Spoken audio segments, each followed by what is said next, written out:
Pintu teater 1 telah dibuka.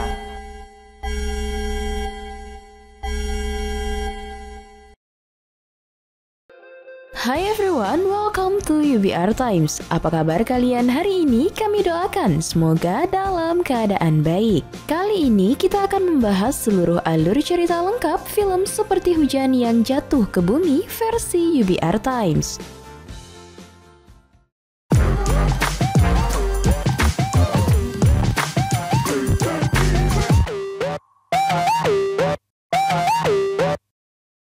Kevin adalah mahasiswa jurusan fisika. Hari itu, ia membawa es krim favorit untuk sahabatnya bernama Nara.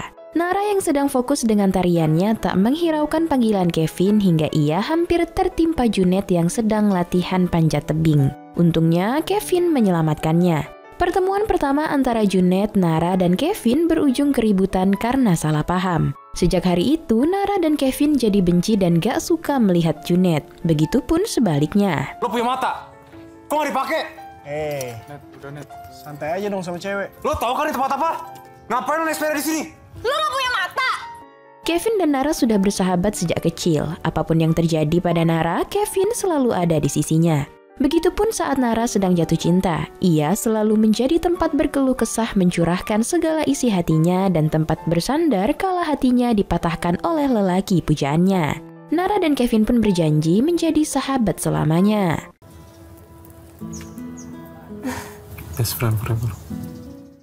Sebenarnya sejak lama Kevin sudah menaruh hati pada Nara sahabatnya. Tapi ia selalu menutupi perasaan itu karena mereka sudah terlanjur bersahabat. Kevin selalu menutupi kecemburuannya saat Nara pergi bersama cowok lain. Saat Nara patah hati, ia juga berusaha tegar menguatkan dan menghibur Nara agar bisa melupakan rasa sakitnya. Kevin adalah penyembuh Nara dari segala luka. Suatu hari, Nara yang selalu dikecewakan lelaki merasa galau. Kevin pun meminta Nara agar jangan gampang membuka hati jika ia tidak mau disakiti. Kata-kata Kevin barusan membuat Nara sadar. Selama ini, bestinya jomblo karena tidak buka hati untuk wanita manapun. Hal itu langsung ditepis Kevin. Selama ini, ia tidak merasa jomblo karena selalu berdua dengan Nara. Perlahan, Kevin menunjukkan kode-kode perasaannya. Tapi Nara masih belum peka. Aku berdua kok. Sama kamu. Itu kenapa alasan kamu sendiri terus? Karena takut tersakiti. Seharusnya tuh kamu gak segampang itu ngasih hati kamu ke cowok. Nara sibuk latihan menari untuk pertunjukan, sedangkan Kevin sibuk merencanakan proyek dengan organisasi kampusnya. Salah satu anggota organisasinya yang bernama Tiara selalu menanyakan waktu luang Kevin agar mereka bisa membuat proposal proyek bersama. Nampaknya Tiara ini menaruh hati pada Kevin. Namun sayang, Kevin selalu menghindar dari Tiara. Dan kali ini ia menjadikan Nara sebagai alasannya agar bisa kabur.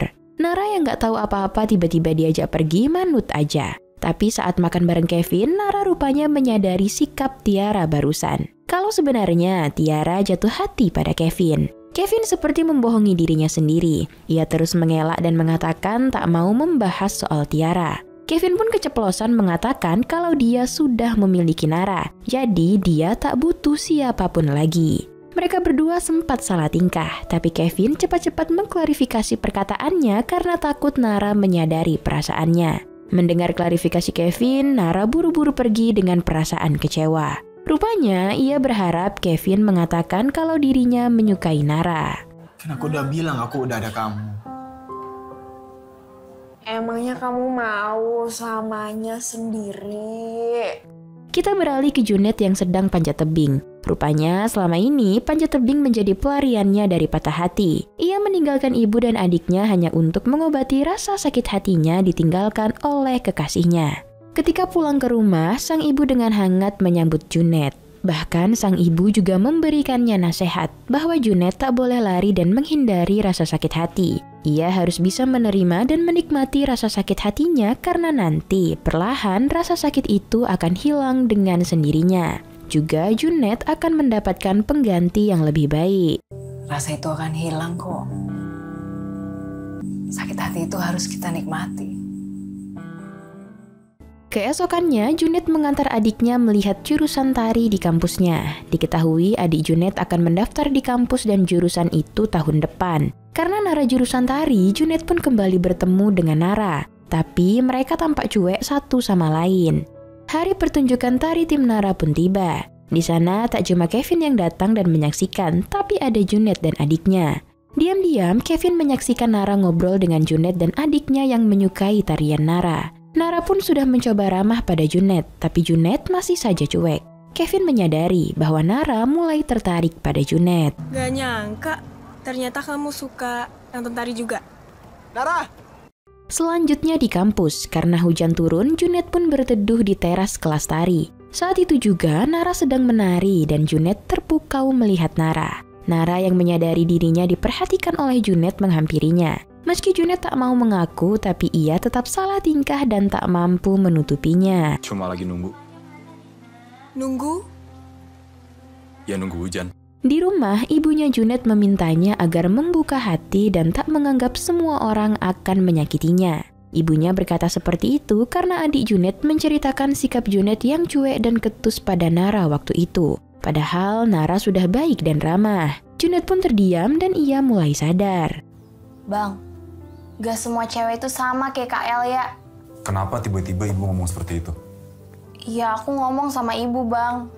Sementara itu, Nara yang dihampiri Kevin kembali mencurahkan segala yang terjadi padanya dan Junet tadi di kelas tari. Nara terang-terangan mengakui kalau ia menyukai Junet. Mendengar itu, Kevin pun tak mampu menutupi kekecewaannya. Padahal dulu Nara sudah berjanji tak akan mudah membuka hati. Ia makin kecewa kalau Nara justru memintanya membuka hati untuk Tiara. Perasaan kan nggak bisa diatur-atur gitu.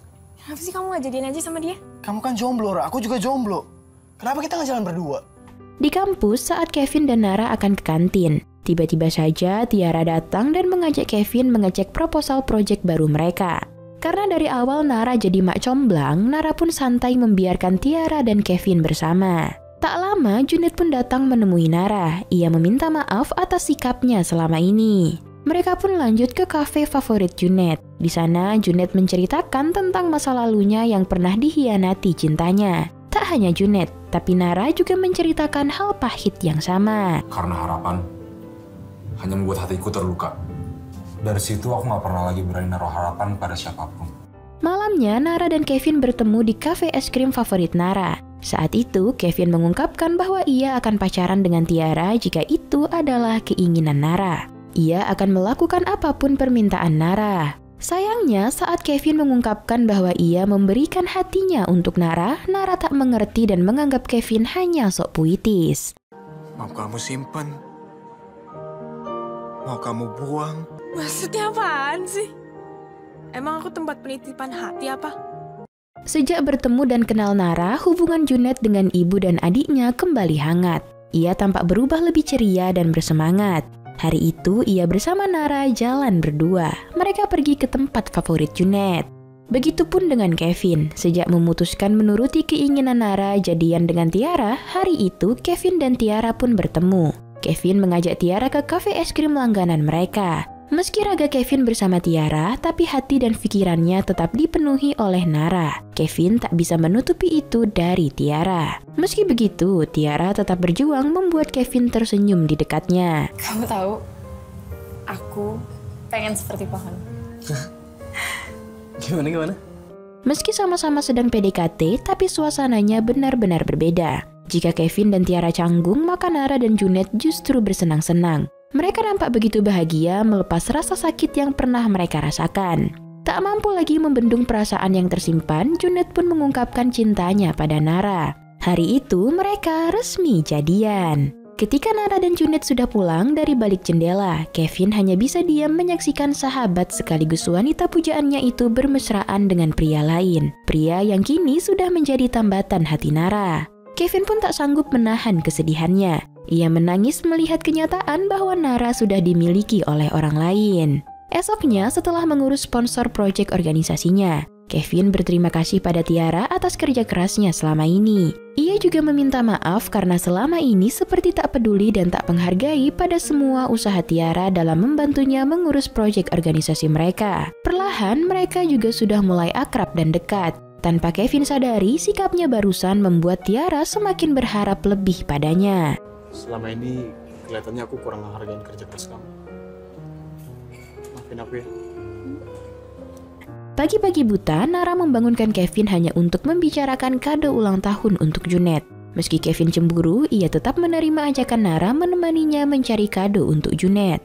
Esoknya, berangkatlah Kevin dan Nara untuk mencari kado. Karena Junet cinta alam dan hobi panjat tebing, mereka pun mencari kado yang sesuai dengan hobi Junet. Keesokannya di kampus, Nara mengajak Kevin dan Tiara bergabung di perayaan ulang tahun Junet. Awalnya Kevin menolak karena ulang tahun Junet tak ada hubungannya dengan dirinya. Tapi karena terus dibujuk, akhirnya Kevin pun mau bergabung. Tibalah hari perayaan ulang tahun Junet. Nampak raut bahagia dari Nara karena Tiara dan Kevin benar-benar datang ke acara itu. Tapi Junet sepertinya tak begitu suka dengan Kevin. Begitupun sebaliknya. Suasana jadi tak menyenangkan saat Junet hendak membuka kado dari Nara. Dengan nada tinggi, Kevin berkata bahwa kado itu pasti akan berguna untuknya. Perkataan Kevin barusan menyinggung hati Junet karena Kevin terlihat sok tahu dan tak suka Junet mendapat kado dari Nara. Tak hanya itu, entah keberanian dari mana, Kevin tiba-tiba berkata bahwa dirinya adalah orang yang selalu ada di samping Nara. Hal itu membuat Junet terbakar api cemburu dan langsung memamerkan kemesraan sebagai tanda bahwa Nara kini hanya miliknya seorang.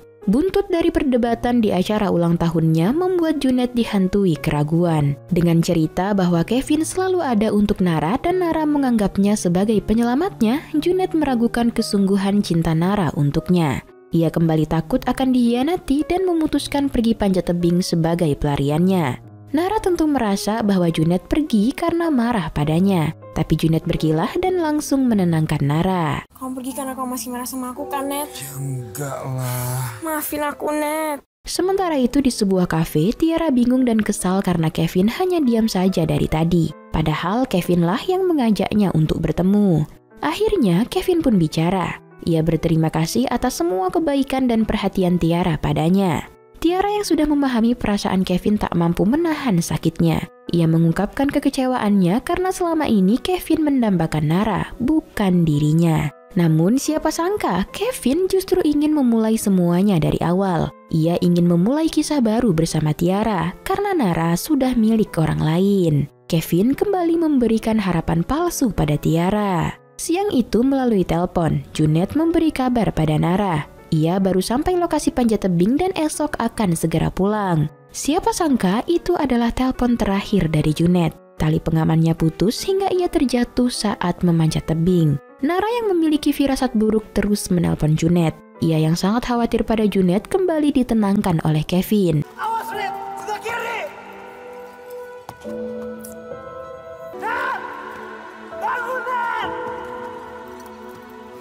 Hingga akhirnya berita buruk pun sampai pada Nara. Junet telah meninggal dunia.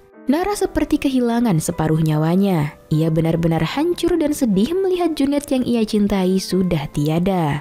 Di pemakaman, ibu Junet berterima kasih pada Nara karena sejak bertemu Nara, hidup Junet benar-benar berubah. Junet begitu berarti untuk Nara, sehingga kepergian Junet membuat Nara benar-benar terpukul. Kini Nara tak memiliki semangat hidup. Melihat Nara begitu sedihnya, Kevin juga turut sedih. Ia bahkan tak fokus pada rapat proyek organisasinya. Kevin bersusah payah membujuk Nara agar mau makan. Ia benar-benar membuktikan kalau ia selalu ada untuk Nara dalam kondisi apapun. Hingga akhirnya seiring berjalannya waktu, Nara kembali menjalani kehidupannya. Suatu hari, Nara kembali berkuliah dan Kevin kembali meninggalkan Tiara. Tiara yang sudah lelah dengan sikap Kevin yang menarik ulur perasaannya meluapkan semua isi hatinya pada Kevin. Ia benar-benar patah hati dan kecewa dengan sikap Kevin yang berpura-pura mencintainya. Tiara tahu selama ini Kevin hanya mencintai Nara. Tiara pun meminta Kevin agar mengungkapkan perasaannya pada Nara. Diam-diam, Nara mendengar semua pembicaraan antara Tiara dan Kevin. Ia pun pergi meninggalkan mereka berdua. Mengetahui Nara mendengar semuanya, Kevin pun mengejarnya. Nara benar-benar kaget dan tak tahu harus bagaimana. Perasaannya campur aduk. Ia kembali mengingat saat Kevin bersikap aneh dan memberikan kode. Kini Nara baru peka dan paham dengan semua sikap dan kode dari Kevin. Kamu marah, kamu sedih, kamu kecewa. Aku pengen kamu keluarin semua perasaan kamu, Nara. Setelah meluapkan perasaannya dengan menari, akhirnya Nara mengerti apa yang ada di dalam hatinya. Ia merasa bersalah karena tak tahu perasaan Kevin selama ini. Ia juga tak menyadari perasaannya yang jauh di lubuk hati juga menginginkan Kevin. Kini Kevin benar-benar tak peduli dengan apa yang akan terjadi jika ia mengungkapkan perasaannya. Ia memberanikan diri menyatakan cintanya pada Nara. Dengan tersenyum, Nara pun menerima cinta Kevin. Dengan begitu, film pun tamat. Seperti Hujan yang Jatuh ke Bumi merupakan film yang diadaptasi dari novel terlaris karya Boy Chandra dengan judul yang sama. Siapa sih yang nggak tahu Bang Boy? Film Indonesia yang tayang di 190 negara ini dibintangi oleh sejumlah aktor muda berbakat tanah air, seperti Jeffrey Nicole, Aurora Ribeiro, serta Axel Matthew Thomas. Dalam film ini, dialog antar karakternya diucapkan dengan bahasa yang baku dan juga sangat puitis, terlepas dari gaya bahasa di novelnya yang memang seperti itu. Hal ini membuat dialog antar tokoh menjadi tidak relate ketika ditampilkan dalam wujud film. Selain itu, dialog puitis tersebut juga membuat akting dari para aktornya terasa kurang natural. Hal ini tentunya cukup disayangkan melihat potensi kemampuan para aktor yang membintangi film ini, terutama Jeffrey Nicole dan Aurora Ribeiro. Meski film ini memiliki kekurangan, tapi jangan kecewa dulu, karena visual dari film ini mantap banget. Penuh warna dan menyejukkan mata dengan menyuguhkan pemandangan alam yang luar biasa indah banget. Selain itu, film ini benar-benar relatable dengan kehidupan remaja. Kita akan dibuat terkagum-kagum dengan tiap adegan yang pasti pernah kita alami sebagai remaja. Ya, misalnya aja jatuh cinta dengan sahabat sendiri.